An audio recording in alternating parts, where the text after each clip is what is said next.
Alors, dans cette vidéo, on va découvrir comment multiplier un nombre décimal par une puissance de 10. Alors pour ça, on va replonger en sixième. Si vous étiez plus petit avec votre petit sac à roulettes. Voilà, je vous vois encore dans la cour. Et donc en sixième, vous avez appris à multiplier un nombre décimal par 10, 100 et 1000. Alors je vous rappelle comment on fait pour ceux qui éventuellement auraient de vagues souvenirs de leur année de sixième. Quand vous multipliez un nombre décimal par 10, comme ici il y a un 0, vous allez décaler la virgule d'un rang à droite, ce qui vous donne en réponse. Alors j'ai choisi un nombre facile. Voilà, hop. Donc la virgule, c'est décalé d'un rang à droite. Quand vous multipliez un nombre décimal par 100, comme ici il y a 2 zéros, vous décalez la virgule de 2 rangs à droite. Ce qui vous donne en réponse 2, 4, 5, 6,78.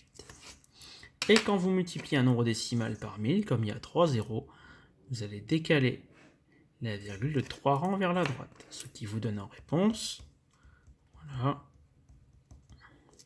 Bon, ça c'est sixième. Mais vous êtes en quatrième et vous avez découvert les puissances de 10.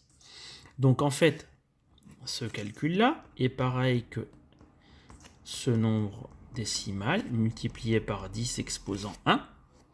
Celui-ci, c'est pareil que donc le nombre décimal ici multiplié par 10 exposant 2. Et celui-là, pareil que le nombre décimal qui est là, multiplié par 10 exposant 3.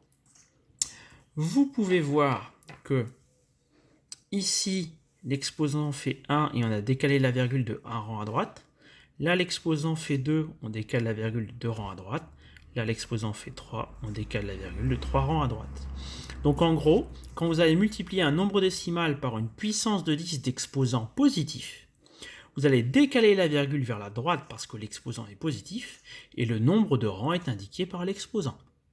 D'accord ? Donc si j'avais multiplié par 10 exposant 5, je décale la virgule de 5 rangs vers la droite. Si jamais il n'y a pas assez de chiffres, eh bien vous complétez au besoin par des zéros. De la même manière qu'on peut multiplier un nombre par une puissance de 10 d'exposant positif, on peut le faire par une puissance de 10 d'exposant négatif. Alors, je reprends le même nombre. 1, 2, 3, 4,5, 6, 7, 8. Désolé, ma feuille bouge un peu. 1, 2, 3, 4,5, 6, 7, 8. 1, 2, 3, 4,5, 6, 7, 8. Toujours en sixième, vous avez appris à multiplier par 0,1, 0,01 et 0,001. Je vous rappelle comment on fait. Je suis sûr que ça commence à revenir. Quand on multiplie un nombre décimal par 0,1, comme ici il y a un 0 ou un chiffre après la virgule, tout dépend comment on voit les choses, on décale la virgule de un rang, mais vers la gauche cette fois-ci, pour diminuer la valeur du nombre. Ici, comme il y a 2 zéros ou 2 chiffres après la virgule, on décale la virgule de 2 rangs vers la gauche. Et ici, comme il y a 3 zéros ou 3 chiffres après la virgule, on décale la virgule de 1, 2, 3 rangs vers la gauche. Ce qui vous donne donc en réponse de 3,4, 5, 6, 7, 8. Ici, ça vous donne 1, 2,3, 4, 5, 6, 7, 8. Et là, ça vous donne 1,2, 3, 4, 5, 6, 7, 8. Ça, c'est en sixième, mais vous êtes en quatrième. Du coup, vous avez vu les puissances de 10 d'exposants négatifs. Le premier calcul, c'est le même que le nombre décimal fois 10 exposant moins 1. Le deuxième calcul, nous avons notre nombre décimal. Alors, je dis nombre décimal, ça peut être un nombre entier. 10 exposant moins 2. Et le dernier, donc, nombre décimal fois 10 exposant moins 3.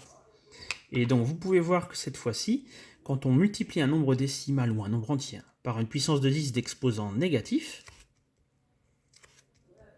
comme l'exposant est négatif, cette fois-ci, la virgule, on la déplace vers la gauche, et le nombre de rangs est indiqué ici par l'exposant. Donc si j'avais multiplié par 10 exposant moins 5, j'aurais décalé la virgule de 5 rangs vers la gauche. Donc exposant positif, on décale la virgule vers la droite. Exposant négatif, on déplace la virgule vers la gauche. Toujours en complétant au besoin par des zéros, s'il n'y a pas assez de chiffres. Allez, petite blague pour terminer. Que demande un footballeur belge à son coiffeur ? Ben, il demande la Coupe du Monde. Allez, au revoir.